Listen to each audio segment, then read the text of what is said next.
Hello friends, मैं मधु झारखंड से। मैं आज आपको ये दिखाने वाली हूँ कि क्या अभी अक्टूबर ख़त्म ही होने वाला, क्या अब ग्राफ्टिंग करना चाहिए? तो मैं कहूँगी, अगर आप मुझसे पूछ रहे तो मैं कहूँगी नहीं, अब ग्राफ्टिंग मत कीजिए। अब ग्राफ्टिंग का सही समय नहीं है। मैंने लगभग 1 मंथ पहले ही ग्राफ्टिंग की थी, सितंबर के लास्ट में या सितंबर के आसपास की मैं की थी। उस समय मुझे ग्राफ्टिंग का जो रेट होता है वो मुझे कितना मिला, मान के चलिए ना, 100 में 70% मिला। तो देखिए, ग्राफ्टिंग सक्सेस रेट नहीं होने का रीज़न होता है क्योंकि अब टेम्परेचर है ना, थोड़ा सा ठंडे की ओर जा रहे हैं हम लोग, तो इस समय ग्राफ्टिंग सही नहीं रहता। इसलिए मैं कहूँगी, अगर अब आप ग्राफ्टिंग कर रहे हैं तो अब मत कीजिए। क्योंकि देखिए, ग्राफ्टिंग सक्सेस तो हो जाएगा। देखिए, जैसे मान लीजिए सपोज दैट आपने ग्राफ्टिंग के फुटाव भी आ जाए, लेकिन फिर तब तक से नवंबर और दिसंबर आ जाएगा। तो उस नवंबर दिसंबर में क्या होगा, वो उसकी जो फुटाव है ना, वो अच्छे से ग्रोथ नहीं करेगा क्योंकि मौसम ठंड आ जाता है। तो फिर क्या होता है, फिर विंटर में वो रॉट होने का चांस रहता है, ग्राफ्टिंग ख़राब होने का चांस रहता है। इसलिए मैं कहूँगी, अगर अब आपने ग्राफ्टिंग नहीं किया तो अब मत कीजिए। आप कब कीजिएगा? तो मैं कहूँगी फिर फरवरी, 15 फरवरी के बाद, यानी मान के चलिए मार्च में सबसे बेस्ट रहता है। मैं मार्च अप्रैल में इस बार ग्राफ्टिंग की थी तो मुझे 100 में 95% सक्सेस रेट मिला। मैं सितंबर में की तो मुझे 70% मिला। अक्टूबर में मैं नहीं की क्योंकि ना तो मेरे पास रूट स्टॉक बचा, तो इसलिए मैंने नहीं किया। तो मैं आपको यही कहूँगी कि अगर आप ग्राफ्टिंग करना चाहते हैं तो अब आप मत कीजिए। सपोज़ दैट आपने ग्राफ्टिंग कर लिया है तो उसे ग्राफ्टिंग के बाद आप उसे धूप में निकालिए और थोड़ा सा केयर कीजिए। जैसे आपने ग्राफ्टिंग किया है तो उसको भर भर के रोज़ पानी नहीं देना है, बात समझिए। और एक चीज़ देखिए, जैसे ये ग्राफ्टिंग मेरा ऊपर सक्सेस हो गया, नीचे से देखिए इस रूट स्टॉक से ये से निकल रहे, तो इसको तोड़ के हटा दीजिए। जब ये डेवलप करेगा ना तो आपका ये ऊपर का उसको ग्रो नहीं लेने देगा। सेकेंड, मैं आपको ग्राफ्टिंग के बाद का बता रही हूँ। उसके बाद क्या कीजिए, इसमें वाटरिंग मैं बोली मना की है, नहीं करना है। थर्ड, इसको धूप में रखिए। जैसे आज आपने ग्राफ्टिंग कर, लगभग 15 दिन के बाद आप इसे धूप में निकाल दीजिए, डायरेक्ट धूप में। तो क्या होगा, आपके ग्राफ्टिंग एरिया भी अच्छे से ग्रो करेंगे। जैसे देखिए, मैं ये ग्राफ्टिंग सक्सेस होने के 10 दिन के बाद ही मैं धूप में निकाल दी। तो धूप में रखने से क्या हुआ, इसकी ग्रो बहुत अच्छा से हो रहा है ग्रोथ। तो ये 20 दिन मान के चलिए, 15 नवंबर तक ये काफ़ी अच्छा हो जाएगा। तो जिससे क्या होगा, ये विंटर काफ़ी अच्छे से ये चलेगा। मैंने आपको ग्राफ्टिंग पे भी बोला। तो नेक्स्ट आता है, क्या इसमें आप कटिंग प्रूनिंग कर सकते हैं? मैं बोलूँगी मत कीजिए। अगर आप बिगिनर हैं तो मैं कहूँगी मत कीजिए। और जो एक सिंगल ब्रांच है तो उसको तो ग्रोथ ही लेनी है। हाँ, अब आप इस तरह के बूसी है और आप चाह रहे हैं कि नहीं बहुत लैगी हो गया है तो कर रहे हैं, तो देखिए, आप जब इसकी ग्राफ्टिंग कर रहे हैं तो आप ये चीज़ बात समझिए। अगर आपने इसकी हार्ड अगर कटिंग कर दी है तो आपको फ्लावरिंग अभी नहीं मिलेगा। और अभी एडेनियम का फ्लावरिंग का सीजन, तो आपको फ्लावर कब मिलेगा? ये फरवरी में मिलेगा। मैं क्या बात बोली, डोरमेंसी के बाद डायरेक्ट वो फ्लावर लेके खिलेगा। और देखिए, एक चीज़ मैं दिखाती हूँ, इस तरह के फ्लावर जब सूखे तो प्लांट में मत रहने दीजिए, ये रॉट होने का चांस होता है। और देखिए कितना अभी बर्ड्स बना है। अगर मैं इसकी कटिंग कर दूंगी तो क्या होगा, ये फ्लावरिंग नहीं होगा। तो ये आप अपनी चॉइस पे ये देखिए कि आपको अभी फ्लावरिंग चाहिए या कटिंग या प्रूनिंग, या आपको प्लांट तैयार करना है।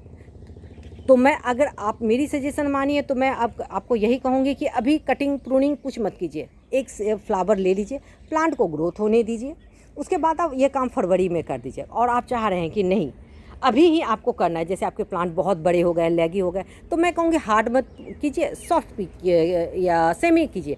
क्योंकि देखिए, हार्ड में क्या होता है, विंटर में वो रॉट होने का चांस होगा। मैं क्या बोली, विंटर में रॉट होने का चांस रहेगा। और अगर आप करना चाहते हैं तो फिर मैं क्या बोली, प्लांट को आपको ज़्यादा केयर करना होगा। जैसे ठंड पड़ रही है तो उस प्लांट को आपको अप डाउन करके हटाना पड़ेगा। अगर आपने ग्राफ्टिंग भी किया, जैसे सेम यही फार्मूला ग्राफ्टिंग में भी होता है। सपोज आपने ग्राफ्टिंग कर लिया तो दिन में तो धूप में रखिए, लेकिन रात में ग्राफ्टेड प्लांट को उठा के आपको शेड में रखना होगा। शेड इन द सेंस जहाँ पे रात का ओस ना पड़े, ओस इन द सेंस जो रात की जो ठंडी हवा हो या कुहासा हो वो ना गिरे प्लांट पे। तो अगर आप इतने को कैरी कर सकते हैं तो हाँ, आप आराम से, मैं क्या बोली, आप आराम से आप ग्राफ्टिंग कर सकते हैं। और कटिंग प्रूनिंग भी कर सकते हैं, रिपोर्टिंग भी कर सकते हैं। रिपोर्टिंग में के लिए भी सेम है कि आपको, जैसे मैं रिपोर्टिंग की हूँ, आप ये काम पूरे अक्टूबर तक कर सकते हैं। लेकिन अगर आपने रिपोर्टिंग किया तो उसे कम से कम 1 हफ्ते के लिए तो सेमी शेड में रख दीजिए। जब आपका रूट थोड़ा सा सेटल कर जाए तो दिन के धूप में रखिए, लेकिन रात में जब ठंड गिरने लगेगा, ठंड इन द सेंस जब 20 के नीचे का टेम्परेचर होता है, तो उस प्लांट को आपको हटाना होगा। क्योंकि क्या होगा, प्लांट रॉट होने का चांस होगा। तो अगर इतना आप कैरी कर पाते हैं तो आप कीजिए। और मैं बोलूँ कुछ मत कीजिए, एकदम फरवरी का वेट कीजिए, अभी प्लांट को वैसे ही रहने दीजिए। क्योंकि देखिए प्लांट अप डाउन करने में ना मुझे खैर बहुत प्रॉब्लम होता है, क्योंकि मेरे पास बहुत सारे प्लांट हैं, संभव नहीं है 1-2 प्लांट रहे ना तो मैं अप डाउन कर लूँ। और मेरी छत पर ऐसा कोई भी सैडी एरिया नहीं है, बस एक वहाँ पे सीढ़ी घर के नीचे थोड़ा सा है जहाँ पे मैं कुछ प्लांट रखती हूँ, बाकी है नहीं। छत पे मैंने ग्रीन नेट लगाया नहीं है, इस कारण मैं बोल रही हूँ। नेक्स्ट क्वेश्चन आता है, क्या इस समय एडेनियम का लोकेशन चेंज करना होगा? क्योंकि अब विंटर आने वाला है, अक्टूबर का लास्ट ही ख़त्म ही, मैं कहूँगी अक्टूबर ख़त्म ही है, तो मैं कहूँगी ना, कभी भी एडेनियम का लोकेशन मत चेंज कीजिए, उसको उसके नेचर पे छोड़ दीजिए। नेचर इन द सेंस वो जितने नेचर में रहेगा वो उतना हार्ड होता है और वो उतना अच्छा सर्वाइव करता है। और अगर हम लोग उसके हिसाब से और अपने हिसाब से प्लांट इधर उधर किए ना, बस सालों भर प्लांट को बस अप डाउन करते हुए ही रह जाना होगा। और देखिए ये मेरे हाइब्रिड सीड में कलर खिला है, देखिए एकदम डार्क रेड है। जिस लोकेशन में है आप वहीं रहनी चाहिए। हाँ, आप एक चीज़ देखिए, यहाँ पे मैं क्या की हूँ, बेबी एडेनियम को मैं इस दीवार के साथ लगा के रखी हूँ। पूछिए क्यों? ये क्या होगा, हमको मेरे एडेनियम को ये ठंडी हवा से बचाएगा। देखिए कुछ चीज़ को आपको ट्रिक अपनाना होगा। ये ऐसे आया और ये दिन की जो धूप है उस धूप के को भी ये हीट को ये इस प्लांट को देगा, तो ये मेरे विंटर में बहुत फ़ायदा करेगा। किसको? बेबी एडेनियम को। यही कारण मैं इसको यहाँ रखे। और वहाँ पर भी जितने प्लांट है उस यहाँ पर जो जितने प्लांट है मेरे बेबी एडेनियम के, सारे को उठा के यहाँ पे जो ये जगह है ना, मैं ये यहाँ पे इफोबिया मिली हटाऊंगी और यहाँ पे रखूँगी। तो क्या होगा, इस वॉल से उसको एक हीट भी मिलेगा और जब ठंडी हवा चलेगी ना तो ये ऐसे ऊपर से होके फ्लो हो जाएगा। तो ये एक तरह से मेरा क्या बोलिए, जैसे एक रूम का काम करता ना वैसा करेगा। देखिए मैं आपको इतने डिटेल में इसलिए बताती हूँ, मुझे कमेंट आता है कि आप एक ही बात को रिपीट करती है। हाँ, मैं रिपीट उस बंदे के लिए कर रही हूँ, उन फ्रेंड्स के लिए कर रही हूँ जो बिगनर है। जो एक्सपर्ट है उनको पता है कि प्लांट को मुझे कहाँ और कैसे रखना है, क्योंकि मैंने स्टार्टिंग में बहुत प्रॉब्लम झेला है। जब मैं एडेनियम लगाती थी मुझे बहुत शौक था, लेकिन प्लांट सर्वाइव ही नहीं करता था। किन्हीं ने कहा कुछ करो, किन्हीं ने कोई वीडियो देखी, वीडियो में इतना डिटेल कोई भी डिस्कस नहीं करते थे। वो कहते थे ग्राफ्टिंग कर दो, लेकिन वो ना सिचुएशन, कंडीशन, मंथ कुछ नहीं बता। जैसे ग्राफ्टिंग के लिए मैं कहती हूँ ना कि जिस प्लांट में ग्राफ्टिंग करना है, मदर प्लांट और सियोन वाले प्लांट दोनों को 5 दिन पानी मत दीजिए। ये मुझे किसी ने किसी भी वीडियो में नहीं बताया, लेकिन आप मेरी वीडियो में देखिए, मैं बार बार बोलती हूँ। क्यों? मैं अपने एक्सपीरियंस से, मेरी ग्राफ्टिंग ही सक्सेस नहीं होती थी। आज चले जाए ग्राफ्टिंग के ऊपर का जो सियोन है वो गल जाए। आप देखिए धूप में रखा हुआ और सारे सियोन चल रहा है। देखिए ये यहाँ पर इसका फुटा हुआ है, देखिए, और मैं इसकी ग्राफ्टिंग टेप भी नहीं हटा, और देखिए 3 फुटा हुआ आया है, जबकि ये लगा हुआ है। तो रीज़न, मैंने इसको 5 दिन ना पहले दिया ना 5 दिन बाद, तो 10 दिन में वो हुआ। तो इस कारण मैं कुछ डिटेल में बोलती हूँ और मैं ये समझाती हूँ कि इसलिए कि ताकि आपके भी गार्डन के जो प्लांट है वो ख़राब ना हो, चाहे वो कोई भी हो, चाहे एडेनियम हो, चाहे वो कोई भी। क्योंकि एडेनियम एक सकुलेंट है, अगर जरा सा भी गड़बड़ होता ना ये पूरा रॉट हो जाता है, पूरा का पूरा प्लांट ख़त्म हो जाता है। एक तो ये एक्सपेंसिव प्लांट होता है, महंगा आता है, इसका ग्रोथ स्लो है, और ऊपर से भी अगर प्लांट मर जाए तो बहुत अफसोस लगता है। इसलिए मैं एक ही बात को 4 बार रिपीट करती हूँ कि आप लोग समझिए। फिर एक मुझे कमेंट आया था रिम्पी गार्डन से। उन मैम ने कहा था कि मेरी फ्लावरिंग हो रही है तो उसमें कौन सा फर्टिलाइज़र दें, और जिसमें जो छोटे प्लांट है उसमें फ्लावरिंग नहीं हो रही है तो कौन सा फर्टिलाइज़र दें। तो देखिए मैम, मैं बोलूँगी मेरे फर्टिलाइज़र पे बहुत सारी डिटेल वीडियो है। अगर आप चाहते हैं कि क्विक मुझे फ्लावरिंग चाहिए तो आप 05234 से 0050 का फोलिज स्प्रे कर सकते हैं। हाँ, कौन 1 साल के ऊपर के प्लांट, अगर आपके 1 साल के ऊपर के प्लांट है, अगर 2 आप स्प्रे करते हैं तो आपकी फ्लावरिंग स्टार्ट हो जाएगी। सेकंड, आप पॉटिंग मीडिया में भी डाल सकते हैं। थर्ड, अगर प्लांट छोटा है तो मैं कहूँगी ना उसके फ्लावरिंग के पीछे मत जाइए, उसको ग्रोथ लेने दीजिए। ग्रोथ इन द सेंस कैसे? देखिए छोटा प्लांट है, अगर वो फ्लावरिंग देने लगेगा तो प्लांट का जो कॉटेक्स है, जैसे इस तरह के कॉटेक्स है, वो हेल्दी नहीं होंगे, वो मेच्योर नहीं होंगे। हम लोग में भी कहा जाता है ना कि जब पहला कोई फल आता है, जैसे आम का हुआ या अमरूद का, तो कहते हैं कि फर्स्ट फ्रूटिंग को तोड़ दीजिए, फर्स्ट फल को हटा दीजिए। क्यों? क्योंकि प्लांट क्या करेगा, वो उसको ना उसी फ्रूटिंग में सारा एनर्जी लगाने लगता है, तो फिर प्लांट ग्रोथ नहीं लेता है। सेम एडेनियम में है, अगर एडेनियम का फर्स्ट फ्लावरिंग हो रहा है ना तो मैं कहूँगी वो बड को तोड़ दीजिए, मत लीजिए फ्लावर।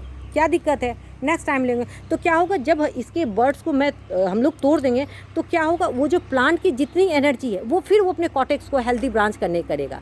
तो अगर मैं फ्लावरिंग का हम लोग ले लेते हैं छोटे प्लांट में, तो वो क्या होगा, प्लांट की जितनी एनर्जी वो फ्लावरिंग में चल गया, तो फिर तो प्लांट का ना कॉटेक्स मोटा होगा, ना प्लांट हैवी होगा, ना हेल्दी होगा। इसलिए मैं कहती हूँ, मैं बार बार कहती हूँ, एडेनियम के फ्लावर के पीछे मत जाइए, उसकी ग्रोथ लीजिए।